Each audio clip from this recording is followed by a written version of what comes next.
Everyone, or almost good evening. My name is Sharik Al-Bughani. I'm the director of Minaret Foundation, where our focus is to lift the voices of American Muslims for sustainable change through multi-faith and civic engagement. Today, we have a very special program specifically geared towards our masajid board, masajid staff, masajid leadership, and stakeholders in our community. It's the Pre-Ramadan Security Briefing, which we hope will be an annual occurrence to continue a conversation with our top law enforcement officials in the greater Houston area about the security and security-related concerns of our masjid and our community.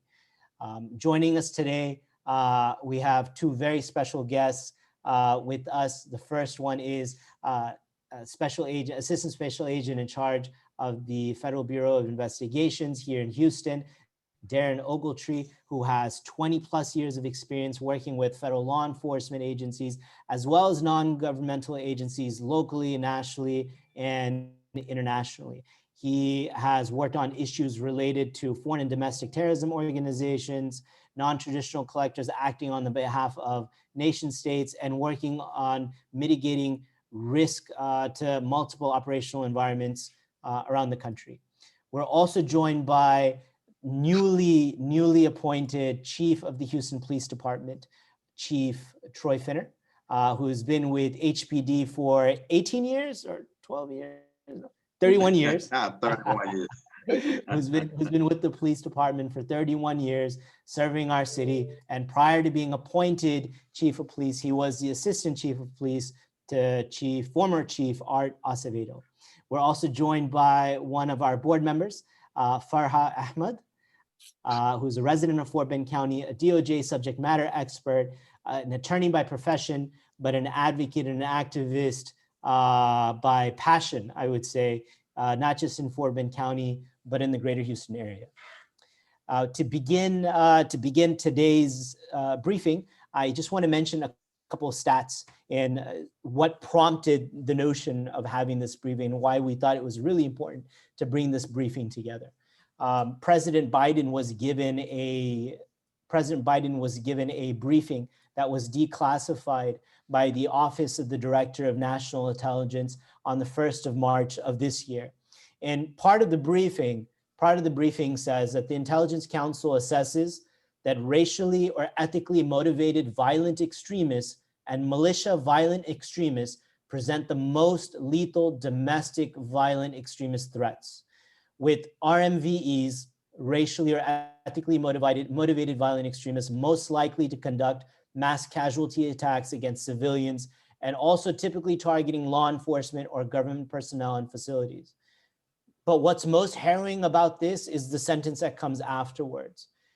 The Intelligence Council assesses that the MVE threat, which is the militia violent extremist threat, increased last year, and that it will almost certainly continue to be elevated throughout 2021 because of contentious socio-political factors that motivate them to commit violence. I was asked earlier by one of the board members at a masjid, does Minaret Foundation have access to a threat database, and is there an impending threat? Our answer was no, because if that was the case, it wouldn't come from us. It would come directly from Chief Finner and Agent Ogletree. But what we do know is that there's a heightened risk, there's a heightened sense of alarm, especially as it relates to domestic extremism, spurred by issues that happened January 6th in Washington, D.C. Today is April 7th, and we're on the heels of the 2-year anniversary of the Christchurch attacks, which was motivated entirely in part by a domestic violent extremist.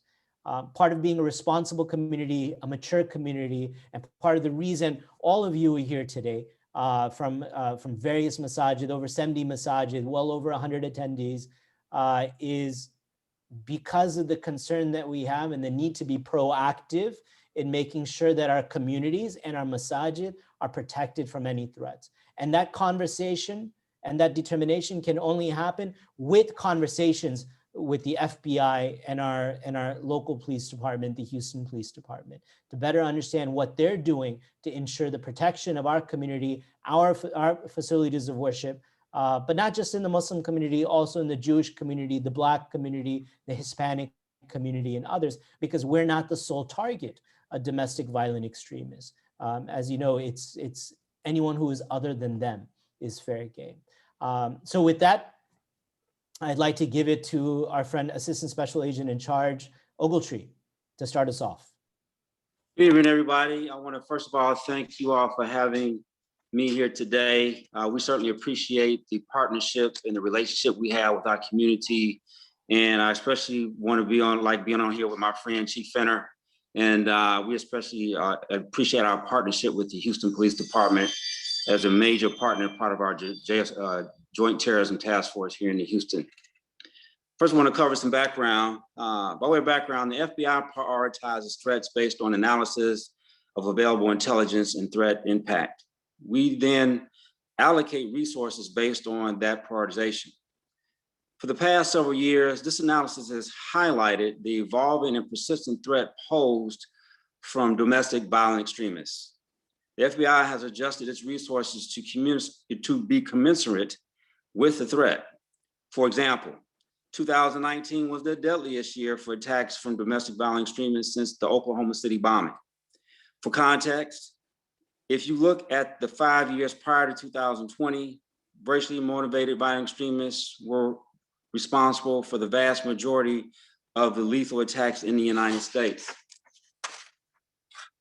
For our current landscape, in 2020, we saw an alarming spike in violence involving lethal attacks by anti-government, anti-authority violent extremists. In fact, 3 of the 4 lethal attacks in 2020 were committed by the anti-government, anti-authority violent extremists, which include sovereign citizen violent extremists, militia violent extremists, and anarchist violent extremists. 2020 also marked the first year since 2011 without a lethal attack by the racially motivated violent extremists advocating for the superiority of the right race. Furthermore, 2020 marked the first lethal attack by an anarchist violent extremist in more than 20 years. As you can see, persistent and ever evolving. Currently here in Houston, the FBI has 49 open full investigations on this type of activity, and they got categorized as follows. 18 racially motivated violent extremist cases, one of which was initiated resulting from the DC Capitol breach. 27 anti-government, anti-establishment cases, and those are subcategorized as 22 of those involve militia violent motivated extremists, 3 sovereign citizen extremism, and those are basically on false filings that happen in the civil court system, and 2 anarchist extremists, and 1 Antifa case occurred during the George Floyd protest last year. On January 6th, the U.S. Capitol building was attacked. In response to the attack, the Department of Justice and Director Ray directed the FBI field officers to actively identify and aggressively prosecute every person who participated in the act of terrorism and hold them accountable. The Houston FBI has arrested 6 people identified as having breached the U.S. Capitol building. 1 has been identified as a now former Houston police officer, identified, investigated, and arrested in collaboration with the Houston Police Department, an active member of the Houston FBI's Joint Terrorism Task Force. Charges against these individuals range in the following. Title 18 U.S.C. 111, assaulting a federal officer. Title 18 U.S.C. 231, civil disorder. Title 18 1512, obstructing an official proceeding. Title 18 U.S.C. 1752, unlawfully entering restricted building to disrupt the government. In Title 40 U.S.C. 5104, disorderly and disruptive conduct on restrictive grounds. As we look ahead, based on our intelligence review process, we consider racially motivated extremists and anti-government, anti-authority violent extremists our top domestic violent extremist threats as we headed into 2021. Our mission, we have a dual mission to protect the United States in upholding United States citizens and uphold the United States Constitution. These are dual and simultaneous, not one at the expense of the other. Individuals have the right to believe, speak, and assemble. However, when those who are motivated to go on to commit violence and to intimidate, coerce, or influence political or social goals, they will be held accountable. That's as true now as it was last summer when individuals exploited peaceful protests as a cover for their own violent instructions. Excuse me.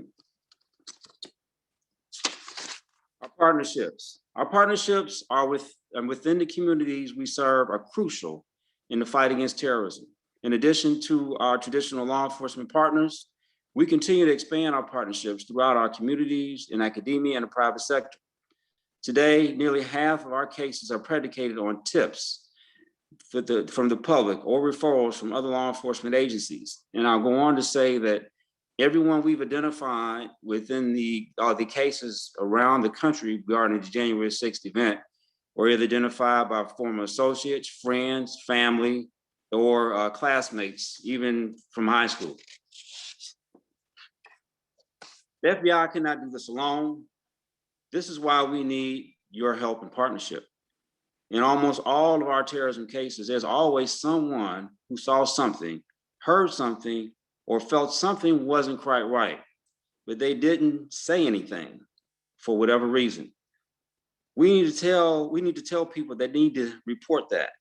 We need to know that people seeing something and then they say something, then we do something. And so, again, I want to thank you for having me on here, but I want to say that our office, the Houston office of the FBI, has enjoyed robust partnerships with the Muslim community, with our JTF partners, and with the Anti-Defamation League, and with the NAACP and the like, and some of the other community organizations throughout the Houston area, and also with our private industry and academia. And so I think we're fortunate here in Houston to have these, and we didn't have in Houston as much of the issues that we've had around the country with regards to the unrest and things of that nature, even last summer.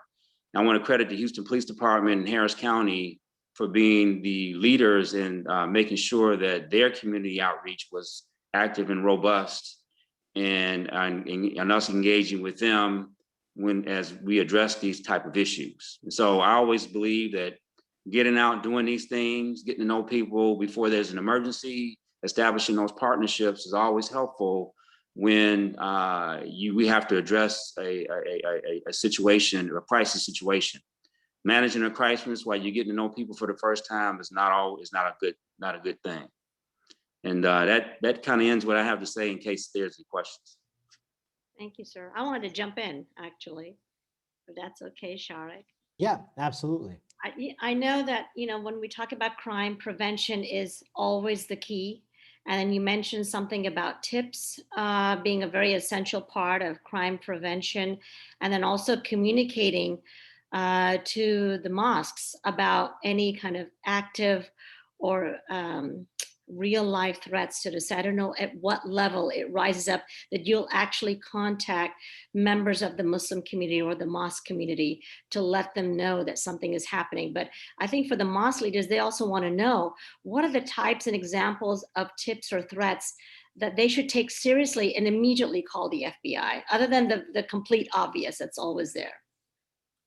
I'm not going to tell you to scrutinize whatever you think is happening. I would say all of it is important. And I will tell you is that we have a very robust fusion center here as we collaborate with the Houston Police Department.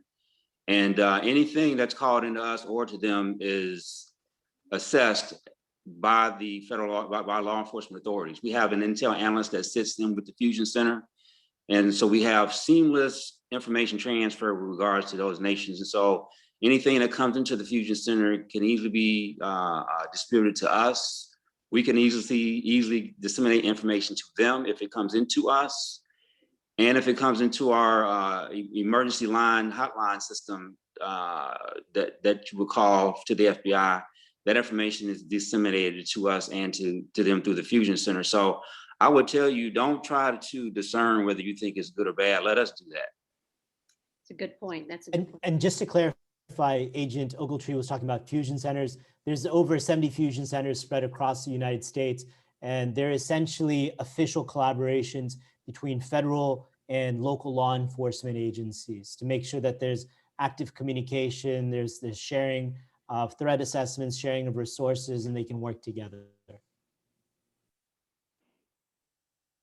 Oh, that was it for Yeah, her. Okay, no, great. and I wanted to find out like an example of, other than a very specific threat and target, which obviously you would alert the institution or the mosque if they're facing something like that, what are some of the general threats that you would still make an effort to communicate to the mosque? Obviously, you don't want to cause a panic, and you don't want people to just stop attending their place of worship and stay at home unless it's absolutely necessary based on the threat. But what are some of the threat levels that you said, you know what, we are going to communicate to you, even a low level threat in these particular instances, just so you can take some security or precaution measures, but still continue with the activities that you had attended? Like I said, we have robust connectivity to the community. We communicate frequently with Lee Bassini and people like Sharik, and we get the message out that way. If there's low level, if there's a need for direct threats to the community, known threats, we communicate that information as quickly as possible. Not just us, but we communicate, like I said, through the Fusion Center, and that information is disseminated in more ways than one. And again, if you are going to be affected by anything, we're not going to hold that information. We won't hold that information at all. Well, thank you for that, Agent Ogletree. And with that, I'd like to give it to Chief Finner to tell us more about HPD's perspective on securing masajid, mosques in Houston. And I want to also let our attendees know, and our folks watching us from other channels on YouTube, please send in your questions in here. If you're here in Zoom, you can submit your questions through the Q&A. Otherwise, you're always welcome to text or email me, and we'll have a robust Q&A session after Chief Finner's presentation. And we're already seeing some spicy and very interesting questions come in. So Chief Finner. Well, hey, thank you. I'm a pleasure to be here this evening, and a special agent in charge of Ogletree. Thank you so much for truly a robust relationship, partnership with the FBI. Questions come in all the time about how we share information and fusion centers and all that. But the bottom line is we communicate every day. And if we receive any threat, we think it's big or small, or all threats are serious, we don't hold that information. We get that out to that organization, so they can be aware of it. So I want to say that first of all.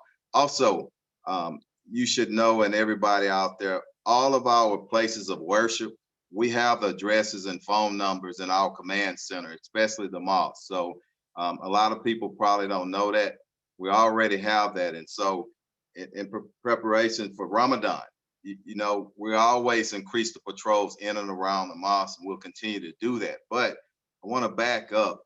The most powerful weapon that we have is what we're doing right now, building those relationships before incidents happen, great communication. And I just want to thank the citizens of Houston for partnering with us so well. And just what we're doing tonight, everybody, we understand, and everybody know that domestic violence extremists are all over right now. And I think, and we know that's our biggest threat. So we have to be good neighbors to one another and look out for one another. And regardless of the religion or the race or whatnot, there are all kind of threats out there. But if we're good neighbors and we look out for one another, we're going to be just fine. Agent Ogletree answered so many of the questions, and he went over a lot of statistics. And I want to thank you for that, because I didn't want to do that. And I want to leave some time for people to ask some questions. But we're here, and we're going to look out for everybody, and especially during the special religious periods.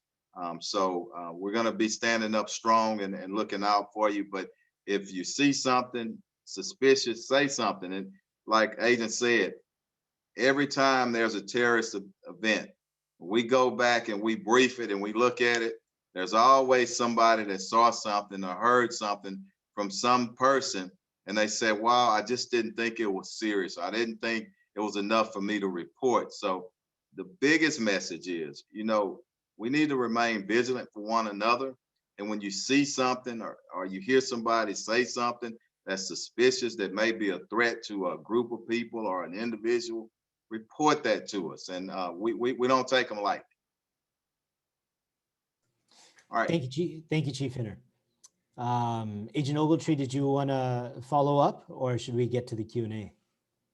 No, he did a wonderful job. Thank you again, Chief Hinner. Thank you. Well, for the questions, we have about 18 questions so far. Some of them are repetitive. So Farha will be starting off our Q&A. And if you have follow-up questions, please feel free to drop them in the Q&A box or send them to me through text. Okay. Well, other than the one I already asked before, there are questions about if there's any active threats that the FBI or HPD are monitoring right now against the Muslim places of worship or any other place of worship. I think there's a fear that places of worship in recent years have been a target. People always think, of course, it should be a safe place for family and for kids. And so that is very worrisome. And I'm trying to think what you all can share and as much detail as you can with our listeners.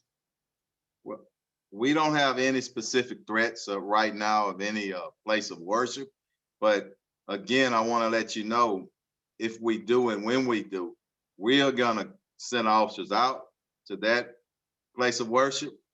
We're going to call. We're not going to keep it and hold it. We're going to get that out there, as well as sharing information with our federal partners and other law enforcement agencies. So when a threat comes in, we don't just say, well, you know what, we're going to hold this and try to investigate it. No, we're going to investigate it, but at the same time, we're going to make quick notification to whatever location that the threat is upon. If I can capitalize on that, we again, when Chief Hinner says we, he does mean we. And so, you know, we have a very robust partnership again in our Joint Terrorism Task Force. There are HPD officers assigned to that task force. We will respond to anything that we hear and investigate and to make sure that they keep citizens safe. Most of our information, believe it or not, comes from you, or either comes from other places in the country where an event has occurred, and then we put the information out to be more, to heighten the vigilance of places that the event has occurred, if it occurred at a mosque or as such. And so again, you know, I would encourage you all to be vigilant during this time around your places of worship. And if you see some suspicious activity, don't be afraid to report it. Are you saying that none of the investigations that you have right now pose a threat to any mosque or anything during the month of Ramadan that you have noticed? Exactly what I'm saying. We are in possession of no information that says that there's a threat to mosque during this time during Ramadan. And if we do come into that information, we will definitely pass it along and make sure that we are working in collaboration with the mosque and the like to make sure that it's protected. Now, that's not to say there is no threat. We don't know of one. And so, you know, we're vigilant too. And so we're watching all of our subjects and things of this nature. You know, I told you about so many investigations we have open. They're not just out there without being monitored. You know, we monitor as much of their movements as we can through various means and methods, but I can't tell you we're watching them 24 hours a day. We don't have the capacity to do that, but we are monitoring them through the various different means. But truth be told, if there's something happening suspicious at a mosque, you will see it before we do. Right. I just want to add one more thing. It's been brought up that at certain times we have obviously family and large events at a mosque, and at times there have been like protest marches in that vicinity, and these are, you know, First Amendment right protests, but still there's a lot of fear and concerns from families. Some of the protesters are brandishing weapons, uncomfortable signs and language and things like that. So I like the idea that you increase patrol. And in that case, the mosque is free to call on law enforcement to kind of support them and provide that security to the attendees. Is that correct? Absolutely. Whenever there is a group of people, we want to, and they're protesting and they're protesting peacefully. They have their right, but they don't have a right to damage property or assault people. But whenever a group is forming, please call us and we'll get out there, because they also don't have a right to infringe upon your safety as well. So we do a really good job with our special response team in Houston that has extra training to handle protests and assemblies or whatnot. So it's two-pronged. We want to respect their First Amendment right, but at the same time, keep everybody else safe and keep it peaceful. So please call us. Thank you. Sharik, you've got some questions coming in. Yes. So one of the questions is, Agent Ogletree said there are currently 18 cases racially motivated being investigated. Do they pose a threat in the coming Ramadan month? I feel this was partially already answered, but could you touch upon what those 18 cases may entail? These cases have been open and ongoing, and we've only opened up one since January 6th. So I don't have any information that says that they're a threat during Ramadan. But again, certainly something we will pay attention to. Very good. The next question is, any advice for mosques that would like to create voluntary security and surveillance teams? I'll let Chief Finner answer that one. I think my advice is to everybody should take precautions in your place of worship, mosque or whatever it is, because this has been a target around our nation, because traditionally people go there to pray and worship, not to protect themselves. But somebody this day and age has to be a lookout. So if you can afford security or off-duty police officers, do that. But definitely at the very least, have some security cameras up. But as the majority of individuals are praying or worshiping, you have to, this day and age, somebody has to be a protective eye, a lookout. So Farha, if you want to just write this down, Chief Finner said that we can all carry assault rifles in our security teams. I mean, volunteer corps. Our volunteer militias at the mosque. They told me he was a violent guy. They told me. I didn't believe him. Another question that we have is, can each of you mention 2 things you're working on other than increased patrols to move against any threats that occur in our community, whether it be just in the Muslim community, in the Jewish community, in the Black community, and not just limited to the month of Ramadan, but throughout the year? I'll start, if you don't mind. Just like I said a little bit earlier, the communication is everything. You can put up fence, you can put up buildings or whatever, gates, but if you don't have that communication though, so every day at the Houston Police Department, we try to keep that communication going. That is the biggest weapon we have against crime and overall terrorism. You got to communicate with people, so I don't have 1 or 2, but that's the key.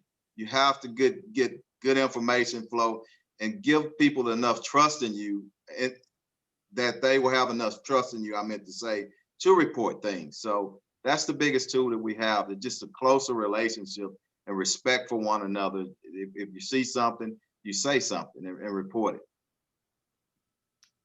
There's a really good question that's come out that we've talked about in the news quite a bit, especially during congressional testimonies, is, what's defined as terrorism. So for HPD and FBI, would you say that domestic and foreign terrorism is treated the same way in terms of resources, investigation, conclusion, reaction, and the protection of our homeland, the protection of the US citizens, which are the target of both of these kinds of terrorism? Before Farha, would you mind, Agent Ogletree wanted to answer the Sure. 2 items that the FBI is working on? We're doing it right now, engaging in conversations like this. Other than the cases that I mentioned to you, we also provide training to law enforcement state and local and federal law enforcement agencies on this kind of threat. Matter of fact, we got one coming up on the 21st of this month, where we got speakers and we're engaged in our partnerships with ADL, who kind of specializes in the study of these groups from their center on extremism. We got then we got our domestic terrorism also has a symbiotic relationship with hate crime.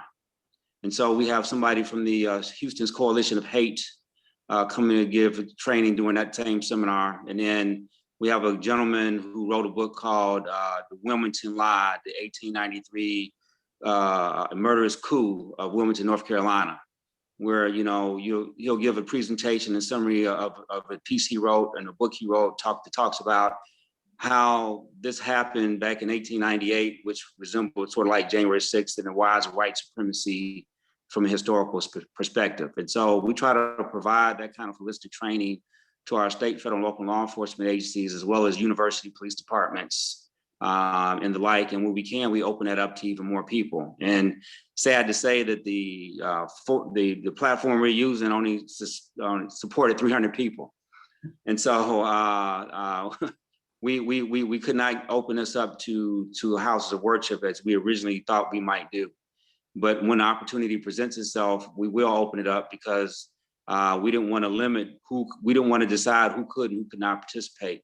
But definitely we will open that opportunity up to houses of worship as soon as we can expand our forum to do that. Thank you. And Farha, your question. Your question If you wouldn't mind briefly repeating it. Between kind of the difference, how the law enforcement agencies really attend to domestic and foreign terrorism in terms of resources, your response, the reaction, how you work with the community to address these issues. Is there a difference in the way you treat those things? And then do you actually label them properly in terms of domestic terrorism and foreign terrorism, and being able to decipher them? Because at times the media kind of overlaps the two and people have a hard time figuring out what is going on. So I appreciate either one of you answering. I can start, if you don't mind, Chief Finner. The FBI is an intelligence-driven organization. And so everything we do is based on intelligence, as I told you earlier, and then we allocate resources according to what we know. We have finite resources, which means we cannot address everything equally and admirably as we would like. So whenever there's a spike in activity in one particular threat, we'll marshal resources over to that threat to address it. But we won't take our eye off of everything else. And so there are times when, you know, we'll marshal resources to one particular thing, but at the same time have to be ready to pivot back to the other thing. And so, you know, and again, that's where those partnerships are so important. You know, getting information from our public-private partners, freely exchange information through our fusion centers, and working with our JTF. Our JTF partners are a force multiplier when it comes to additional resources when it comes to addressing these issues. So to answer your question, we do have categories. The FBI is good at acronyms and categories and things of this nature, and everything has its proper place. But at the same time, we do have to be cognizant of the fact that we could have more than one issue going on at the same time. Right. Just want to get in there right quick. Terrorism is terrorism, and we treat it the same. Sometimes what happens, we don't control the media. But let me back up to January 6th incident. HPD gets a call from FBI in the late hours of one night about one of our police officers. He was taken in custody within hours. He was removed from our agency within days. So we take it very seriously, but we don't control the narrative of, you know, the press. And sometimes, you know, when it's international terrorism, it gets more, if you ask me. But when it's domestic, it gets less sometimes. But we don't treat it any differently. Terrorism is terrorism, and it's a threat to our nation, domestic or outside. So we treat them the same, but as the agent was saying, some of them it's a more serious level and more activities going on. So we give more attention to that, but we don't overlook anything.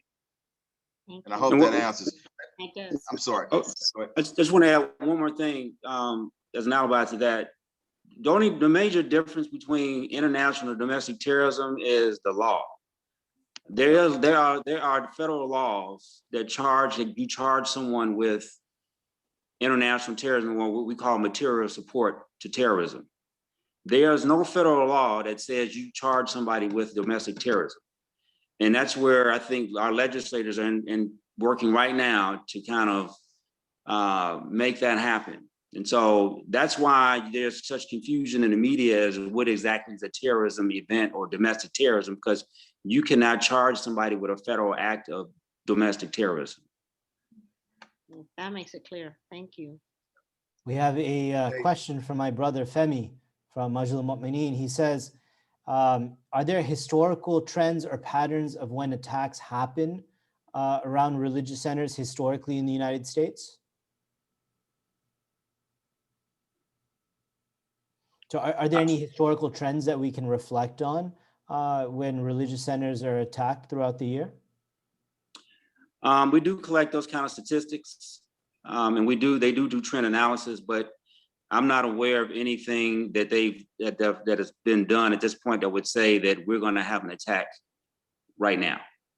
We always try to look at the anniversaries of major terrorist events, and we're always vigilant because of those events. But just remember one thing: it can happen any day at any time, and we need to be vigilant on every day and share that information. But hey, I want to say this. I know I committed to 7:30, but I have something that's coming up, and I got about 2 more minutes, and I'm so sorry, but I'm gonna have to get off.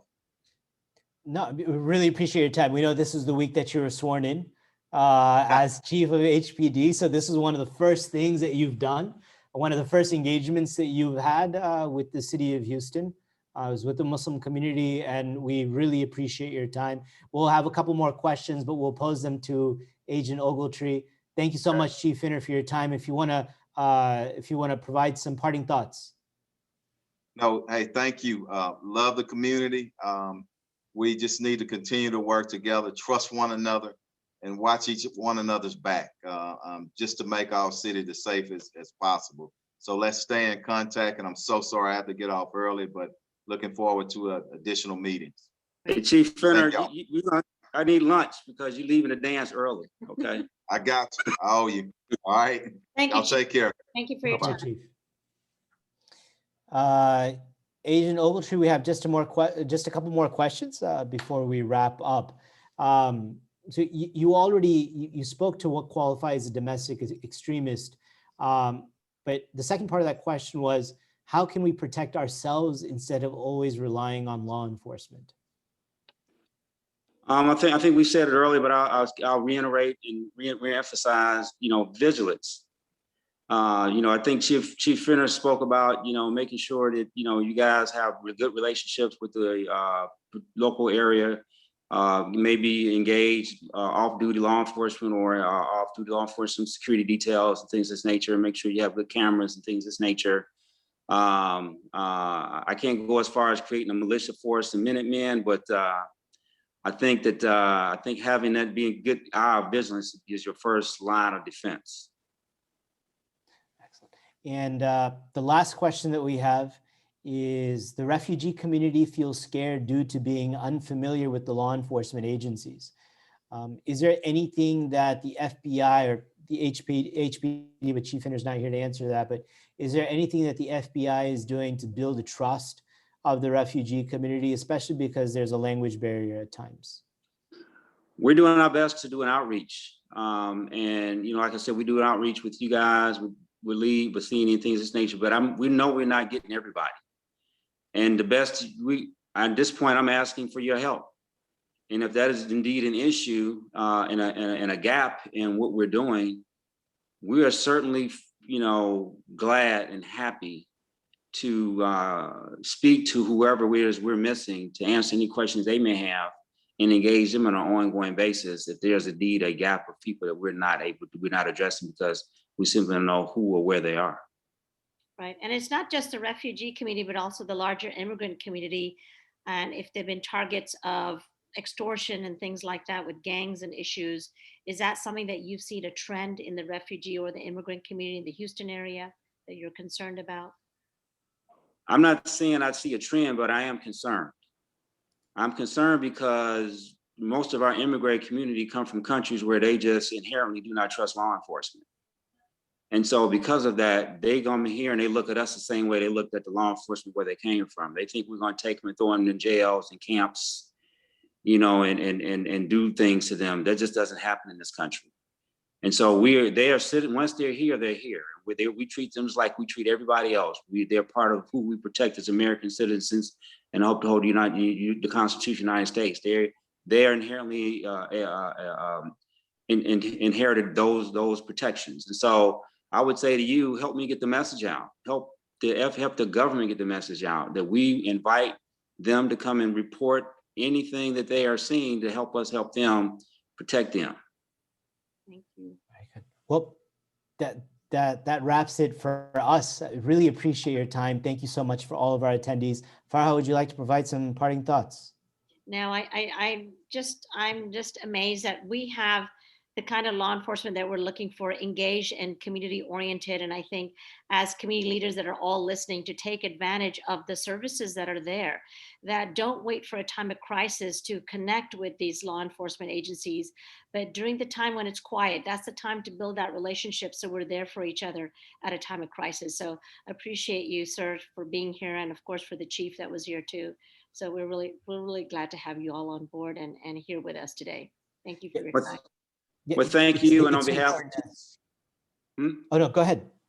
So I want to say thank you on behalf of Chief Friend. I'm sure he'd like to thank you. It is a privilege and an honor to be invited to a forum like this, to speak out and get the word out to as many people as we can. So thank you. Well, thank you, Agent Ogletree, for engaging our community. We hope that this will be just one of the first times, or the first time of many times, that we have these security briefings, especially before major holidays in the Muslim community. As I mentioned, you know, the board members, the executive board members of our mosques and of our community organizations take security very seriously, especially in the rise of domestic extremism. It's something that's on the back of our minds. And as many of the imams that are participating today, as many of the executive directors of the mosques that are participating today, this idea of security or Christ Church, or what happened at churches throughout the country and what happened in Pennsylvania with the Jewish community is not something that we want to see repeated here. So I would reiterate what Farha said, is that we have to have these conversations. We have to continue engaging our law enforcement.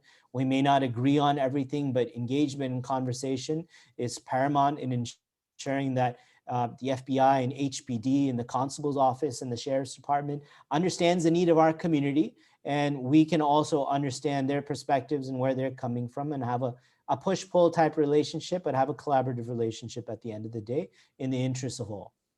So Agent Ogletree, thank you so much for participating. Thank you to our audience members for participating.